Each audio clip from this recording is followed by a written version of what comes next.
I'm an alcoholic, and my name is Bob Moore. My journey began in Birmingham, Alabama.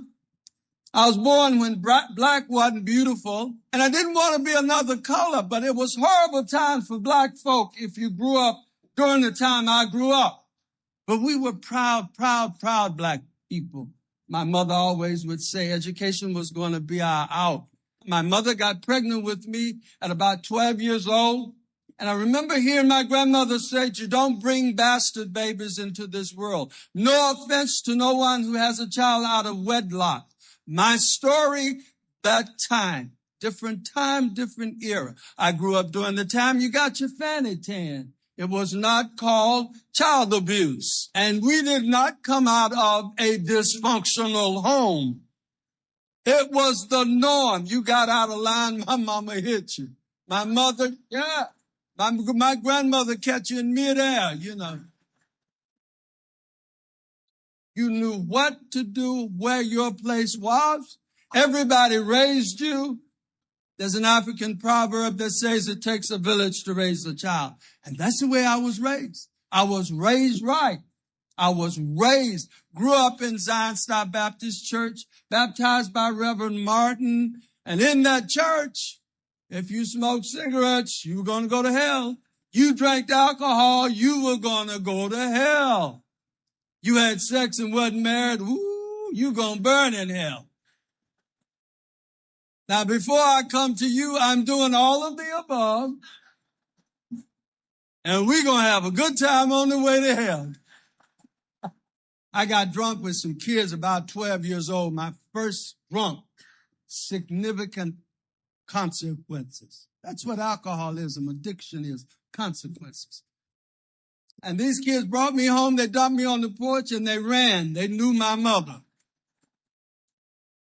Couple of things happened. My mother beat my butt. She broke a broom over my head and she ran in the house and got her gun. Now at 12 years old, I get sober real quick. Trust me. Would she have shot me? I doubted it. She scared the hell out of me, though I know that. But my mother said something to me that night that I'll take to my grave. Sonny, before I see you like this, I would rather see you dead. Now, 12 years old meant nothing but 30 and 35, and I'm walking the streets of Cleveland doing anything. Now, you let your little minds run rapid. I know you're sitting out there and say, well, I wonder, did he? Yes, I did. That's what makes me okay tonight. I can talk about the good, the bad, and the ugly. You know, I don't do like a lot of you. Oh, thank God for blackouts. I wasn't in no blackout. I needed some money. I'm not in no blackout. I'm finna steal something, then I'll go in the blackout after I get it. But before then, I'm wide awake. I know what I'm doing. I'm doing anything on the streets of Cleveland. You want me to steal for you? Give me a drink. Want me to lie for you? Give me a drink.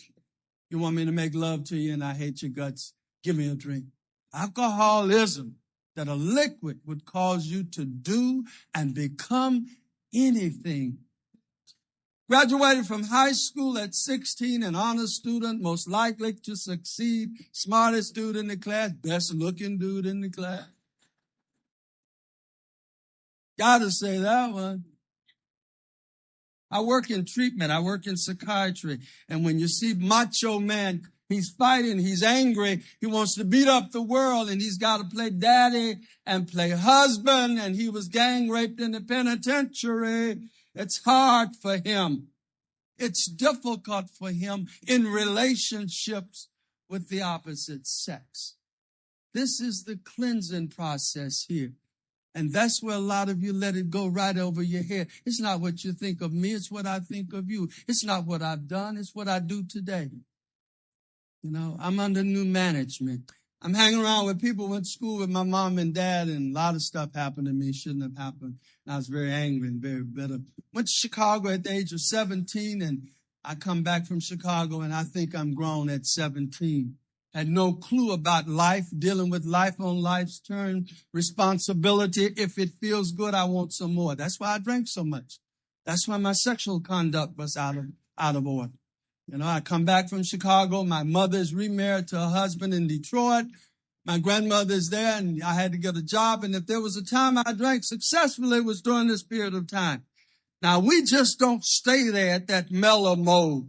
You know, when we crossed that imaginary line, I don't know when I did it, but my drinking got on a roll.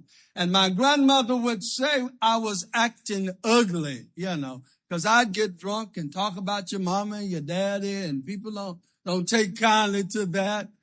And everybody saw me grow up in that community. So when I would act ugly, as my grandmother would term it, Granny got it before I got home. And I'm sick of these nosy people in my business. I had no business. My business was about getting high. I'm young. I bounce back. Get a letter from Uncle Sam, and I'm ready to get the hell out of Dodge. I do my basic in Fort Chaffee, Arkansas, and I ended up in Augsburg, Germany. Strange customs, strange booze. And the first thing I say when I get off the ship, now I can drink like I want to. Them nosy neighbors can't dip in my business. You know, my business was about getting high. I meet people like me in Germany. Water seeks its own level. You know, I'm stationed around the University of Munich. I'm in some guest house, some horror house. I'm somewhere drunk. Story of my life. Got wonderful pictures. My wife is going through the scrapbook and she said, how do you look like that? Say, I'm drunk. Story of my life. I'm drunk every day. Everything I do is drug affected. I'm drunk every day. My second sponsor used to talk about an old B.B. King song. Same old story, same old song. Goes all right till it goes all wrong. Same old story, same old song. But once I got high, I was capable of murder. My journey. Angry people don't have fun. People who hate don't have fun. And everybody in the EM club one night is shaking their booty. They're having fun, and I'm not having no fun. The more I drank, the more pissed I got.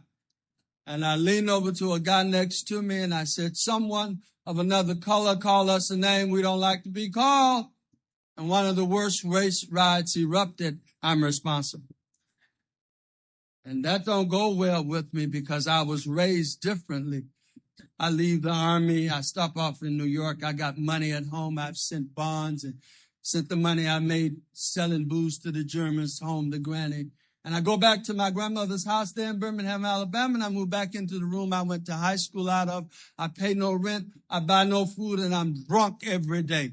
Alcoholism has now set in. It deadens all of that motivation, that drive, that incentive to do anything that is right.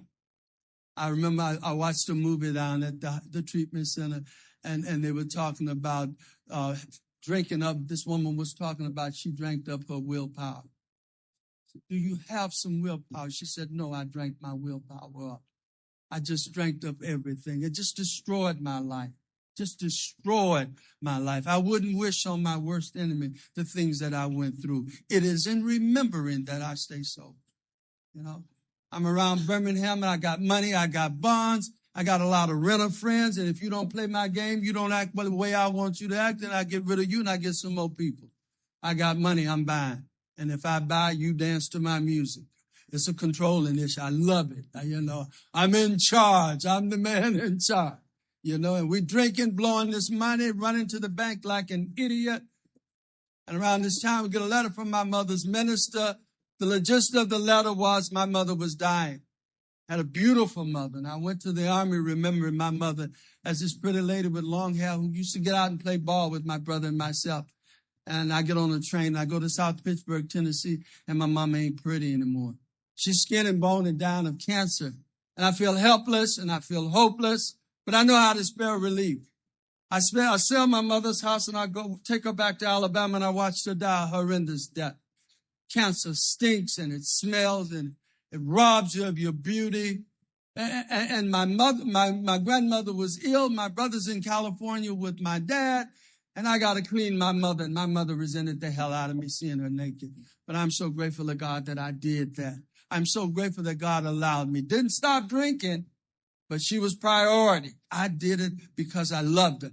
She was priority. I'm an alcoholic, but I do what I have to do. So my ritual for 2 years, I got to clean her, clean the bed. And when I clean her, clean the bed, feed her, then she fall asleep. Then I drink myself to sleep.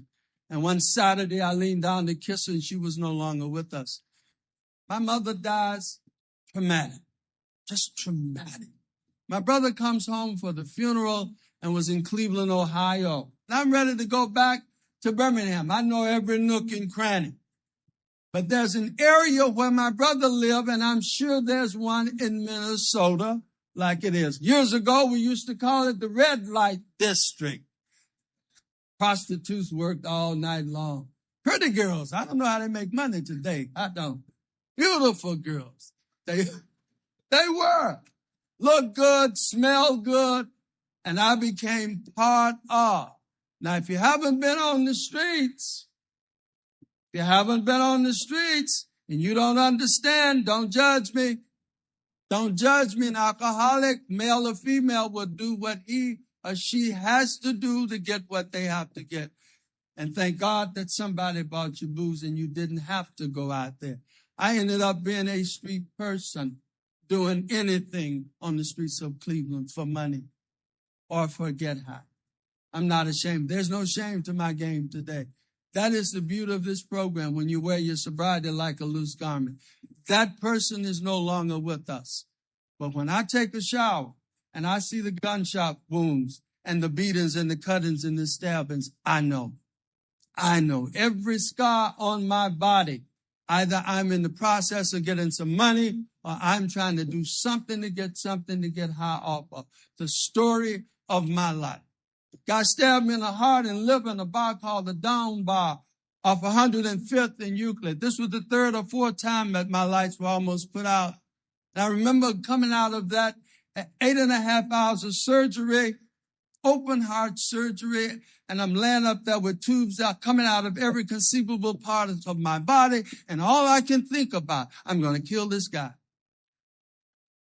I'm going to kill this guy. I'm going to pay somebody to kill him because I know how it's done.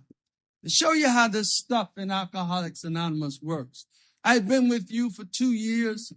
This gentleman, and I'll use that word loosely, that cut me, was on the 105th in Euclid on a cane and walked up to me and didn't know who I was.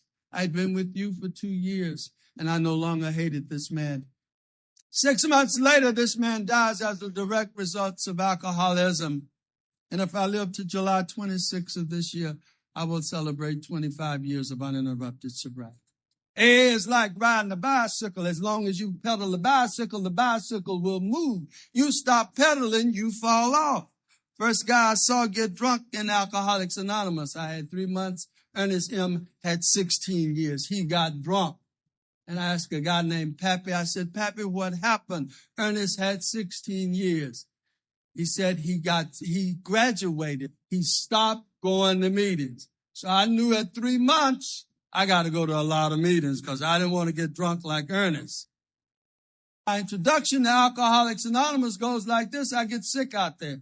I'm bleeding from the mouth and rectum. I don't go to ER. I don't find a physician. I had a friend of mine that lived across from Cleveland Clinic, one of the largest hospitals there in Cleveland. And I'm across the street in Cleveland drinking vodka, chasing it with beer. Guy had a television set in the corridor. I would have to pass this TV set to puke my guts out. 30th, 40th time, who's counting? One of the times I come back by that television set, Channel 43 there in Cleveland had a commercial from our central office. Do you have a drinking problem? Oh, did I? I know nothing about Bob, Bill, AA, 12 steps, big book. I know nothing, but I call that number. And I'll be eternally grateful because I believe God intervened in my life. I don't believe I did it by myself. I believe God was instrumental in that. What makes the guys that I ran the street with, most of them are dead. Or the prostitutes, most of them are dead. I'm walking down Huff Avenue, a guy shooting at me, shoots the guy next to me, he dies, I'm still here. And sometimes we don't know what God has for us. We don't write the script. I called the central office on that television set, and they sent out my first sponsor, a little bow-legged black guy by the name of Herman Wade, alias Hooks. And I'm eternally grateful because it was this little giant that brought me the message, who spoon-fed me Alcoholics Anonymous. And he wasn't running around trying to show me how much he knew. He wasn't a big book thumper, and no offense to no one who is. I read the big book for 25 years. It is not to impress you. It is for me. You reap the benefit of that. My relationship with God is none of your business. You reap the benefit with me being connected with God by the way I treat you. You don't have to tell me what you are and what you're doing. You show me. That's what this program is. It's an action program. It's like love. Love is an action word. You can't talk about me and beat me up and call me names and tell me you love me. It's an action component. And that's what you got to do in this program. You got to get it for yourself. It works if you work it. And if you don't work it, you're not going to get it by osmosis from your sponsor. My sponsor took me out to Brecksville VA Hospital, and I meet the second man that's to affect my life for the rest of my life. The short white guy I am hating.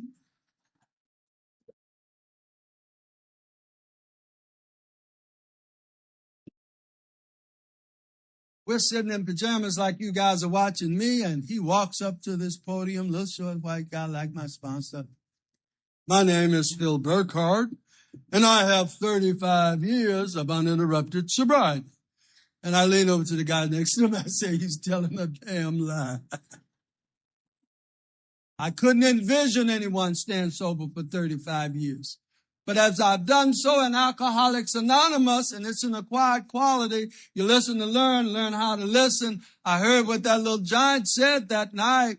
He asked us, what's the most important thing to us, and allowed us to respond. And the guys would say the wife, the car, the house, the job, money, sex, and we went down these lists of things that were important to us.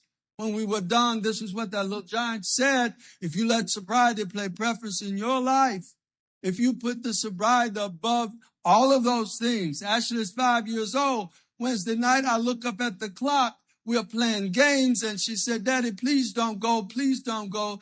Daddy goes to Wednesday night unity every Wednesday night. We're watching cartoons on a Saturday morning, and I look up at the clock. It's time to go to my second home group, the VA Saturday group, on a Saturday morning, 10:30. Last 25 years I've been there if I'm not sick or out of town. And she'll say, please, Daddy, don't go, Daddy. Daddy goes to VA hospital every Saturday morning. My home group members know I'm here. Every guy I sponsor know where I am. They got cell number. They know I am here at your conference tonight. That's how I sponsor. They know where I am. My sponsor did it to me. The joy of this program. Said, because without the sobriety, you will lose all of those things that were near and dear to you. I knew that. I got out of the army. God said, let me take you to New York. Do this for you. I'll call you. And I got a glass of booze in my hands. Come out to L.A., Bobby. Let me do this for you. I'll call you. And I got a glass of booze in my hand. It won't let you. It just won't let you be that person that you were created to be. You know, we are very creative and artistic and intelligent people. Under the influence of alcohol, we're capable of murder. You know, booze and drugs will not let you rise to your full potential. Like to say I stayed sober, but it didn't. I'm drinking, going to the meetings, you know, and around Cleveland, we comment. I know you guys don't comment, but when we get a new man that's commenting too much, I know that was me, you know, because I drank some vodka and then I go to your meetings and they say, new man, yeah, right here, over here. And then I want to thank you people, you wonderful people. You know, we get real proper and I want to thank you for this Alcoholics Anonymous. And I'm drunk. You know, I'm full of vodka. I'm back on the streets trying to do my thing. And my thing is stealing and lying and any kind of way that I can get some money. And people don't take kindly to you when you're trying to rip them off and do things, and especially when you're drinking. I gone back to college, and it wasn't to get a degree or pursue a career. My GI Bill was about to run out, and I got good money to go to school. I played tennis at one of the schools, and I had a white bag with a strap. I used to house my racket, my changing underwear and incidentals in there. And now this bag houses everything I own. We hear stories of guys coming in Alcoholics Anonymous with a brown paper bag. I had a beautiful white leather bag. Beautiful. But everything in it was funky, filthy, dirty, and nasty. And so was I. So was I. I was just rotten to the core. It's an incredible thing when I stand and tell my story and my daughter looks at me and she doesn't know that guy. When I tell you what it was like, and all she knows that I'm the best daddy since sliced bread. But I got to be the good daddy because of you. I got to be the good daddy by watching men in Alcoholics Anonymous, watching my sponsor who was an incredible father. I got to be a good person by imitating you and walking the walk like you walked the walk and talking the talk like you did. It paid off. I had some wonderful teachers. Many of them are gone. I've lost 2 sponsors. I'm working on the 3rd one. I like to say I stayed sober, but I didn't. I just played all the games. I played them before I got here and I almost didn't make it, but God allowed me to come in the doors. Yeah. My last drinking was down in an apartment building on Chester Avenue where everything booze-wise, drug-wise, and sex-wise went on, and I'm a part of. I could always duck, and I could always blame. And when all else failed and you catch me doing something, they picking on me because I'm black. Well, I'm still black 25 years later. Ain't been to jail in 25 years. I've been employed for the past 25 years. I'm dependable these past 25 years, thanks to Alcoholics Anonymous. Told one of the guys in that apartment building, I said, man, I got to get out of here. I feel like I'm losing my mind, but I'm homeless. And he said, I know where we can go. And we went to the city mission. I don't know if you got one here. We got old one. They got a new one they just built, but I went to the old one 25 years ago. Cockroaches bigger than me up in there. You got to fight them to get in the bed. And they make you sing for your supper, and you got to sing those hymns and eat those hard donuts, drink that lousy coffee. And when you go through all of that ritual, then they make you take all your clothes off. And then they spray you in your clothes for bugs. And that was the most degrading thing that had happened to me since I had been drinking. And I lay in that bunk naked. And my life just like a VHS tape going through my head. What happened? What went wrong? All I want to do is have a little fun, and then I'll go back to school. All I want to do is have a little fun, then I'll settle down. My brother had 3 beautiful kids, an old beat-up Chevy, and went to work every day, and I called him a square. But I'm laying on his couch, eating my sister-in-law food, and I don't have a pot or window, you know what, to throw it out of. But I'm the slick one, and he's the square one.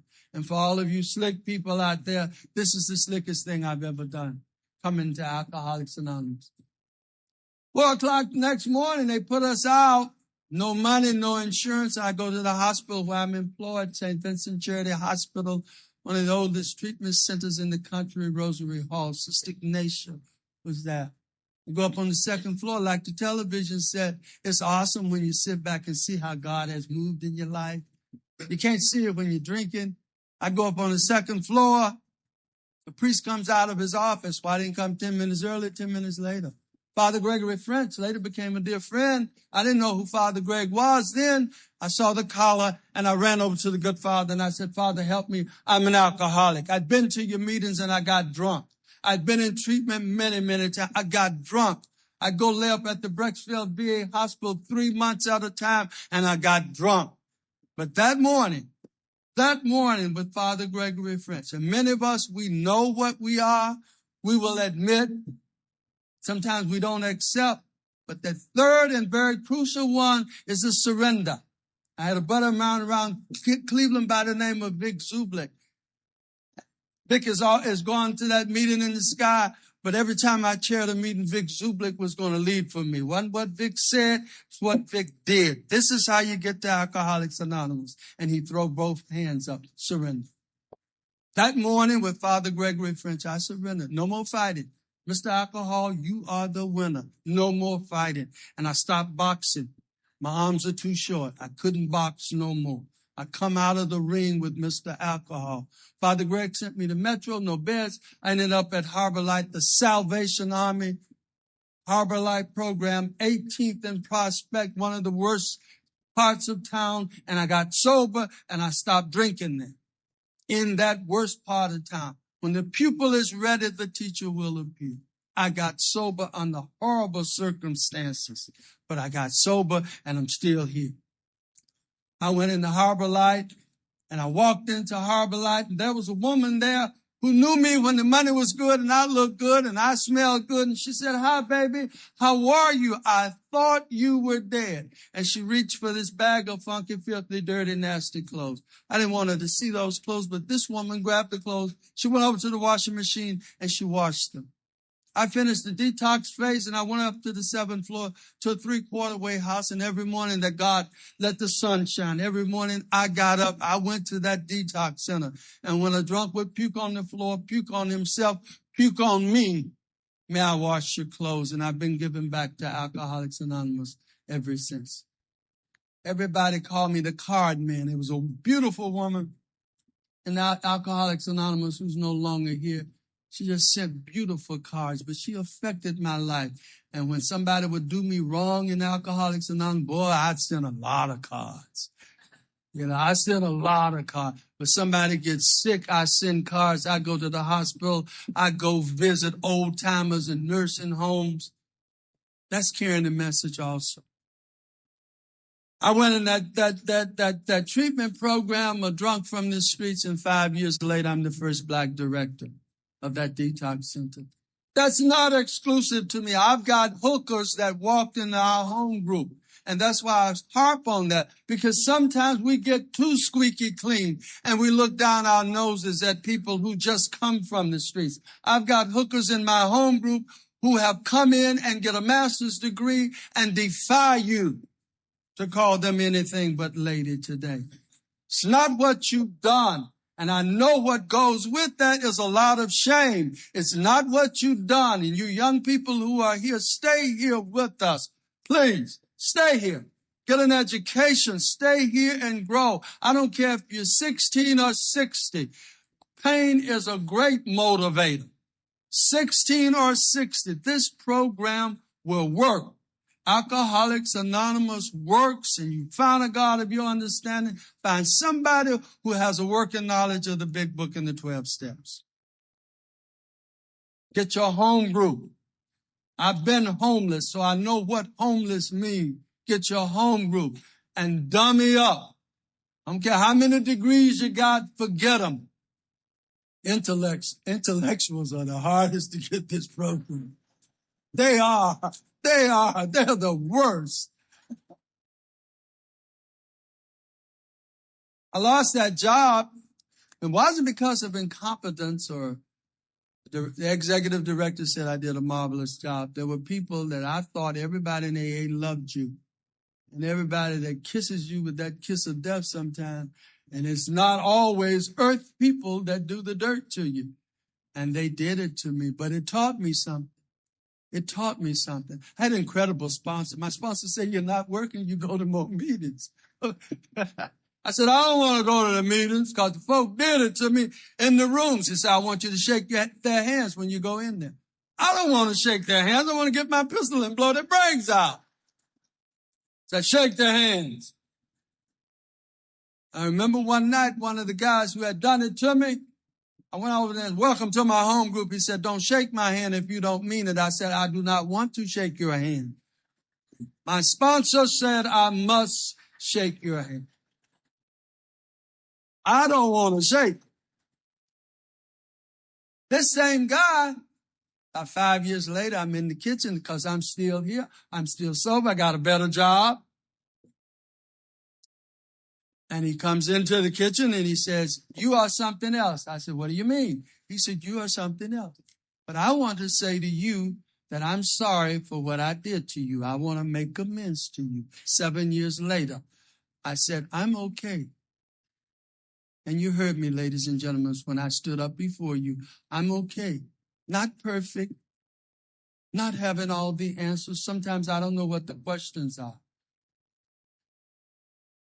But I'm okay because there's nothing that God, myself, my sponsor, my home group, that we can't handle. Nothing. I lost my dad and my baby got hit by a car within a month of the same thing. I'm still here. I don't drink, I don't drug, and I just get up, put on my suit and go and do what I have to do. Every guy I sponsored when my daddy died is calling me every day. I'm walking through Atlanta, taking my daddy to the VA hospital, and there's a tall, lanky black guy running out. "Hey, Bobby Moore, Bobby Moore. I got sober in Cleveland. I'm still sober." I said, "Okay, God, thank you. There's one of our little angels." He puts the little angels there. And sometimes we block the blessings. Patti LaBelle wrote a beautiful book, "Don't Block the Blessing." Sometimes we block our blessings by the way we act and the way we treat people. Don't block your blessings. I love gospel music. And I kept listening to a gospel song over the radio. "There's a blessing on the other side of through." I couldn't get it. I couldn't get it. There's a blessing on the other side of through. And finally it hit me. When you go through it, the divorce, the cancer, the loss of job, the loss of a breast, a leg, an arm, devastating. When you go through that stuff, there's a blessing on the other side of through. God takes us through that. And when you're connected with God, you realize that God takes us through that. You have to form and get that personal relationship with God yourself. Now, if I run you out of here saying God, them streets and that alcohol will run you back in here. Incredible teachers. My first sponsor would talk about MAP, meetings, activity, and prayer. Action is the name of the game, Bobby Moore. Get in the middle of the bed. And when you get to ripping and running and going and doing, to remember, halt. An alcoholic is not to get too hungry, too angry, too lonely, or too tired. My second sponsor looked like him. Big, tall guy. Psychologist. Smart. Command of the English language. If anything was to happen to him, he had instructed his secretary to call Barry Brooks, Bobby Moore, Father Joe McMahon. My sponsor was not sick. He went into our doctor's office, had an aneurysm. Barry was the doctor and died. I'm in St. Vincent Charity Hospital on the 4th floor, and the phone rings, and Barry says to me, "Are you standing?" "Yes." "Sit down. Rudy is with me, and he just died." And I drop the phone and I run over to the old building to tell my sponsor today, Father Joe McMahon. Barry Brooks, Bobby Moore, Father Joe McMahon. I just don't think things in Alcoholics Anonymous happen by chance. This is a moment in time that will never happen again. Rudy believed that you lived each day as if it was your last. And it was his last that day. Everything in Alcoholics Anonymous was a celebration. And certainly tonight, your 30th convention is a celebration. I'm so grateful to God for Alcoholics Anonymous. He gave me my joy back. I'm so grateful to Alcoholics Anonymous. You gave me my peace back. I'm so indebted to Alcoholics Anonymous. You taught me how to love unconditionally. Life is not what you've accomplished. All that material stuff, you're not going to take it with you. Life is what you overcome. It's what you go through. And you don't die. You don't commit murder. You don't get drunk. You don't kill nobody yourself, and you don't kill yourself and nobody else. That's how you get to be an old timer. As you continue your journey here, your celebration here tonight, it has been a treat, a joy. The wonderful speakers that I've met that I look forward to hearing, I'm just blessed. And no matter what I'm going through, the blessings are there. God gives me what I need. He takes me to places that I need to be and people that I need to meet. And he takes me there and they come into my life to give me just what I need. I am so grateful. I used to think when I'm out in the streets, if I got all the money and all the sex and I got all this stuff, that I would be okay. And that hole never got filled. It never got filled. But to have less money and to do more with what I do and just to be okay. Just to be in an Alcoholics Anonymous meeting with sometimes acting a nut with those members. That's what I love about this crowd, because we act like this at my own group. We get loud and crazy and we have fun. I don't drink. I don't drug. I go to meetings on a regular basis. I pray to God every night and every morning, and I help another drunk. My life has gotten better. And that I owe to Alcoholics Anonymous. I want to thank you again for listening to me, and those dear people that I met that I hope stay in my life, you, my friend, and all of you. I don't meet strangers. I got enough love in this little skinny body and this little heart to love a lot of folks. I want to thank you for allowing me to be with you. May the road rise to meet you. May the wind be always at your back. May the sun shine warm upon your face and the rain fall soft upon your fields. And until we meet again, may God hold you in the palm of his hands. Thank you.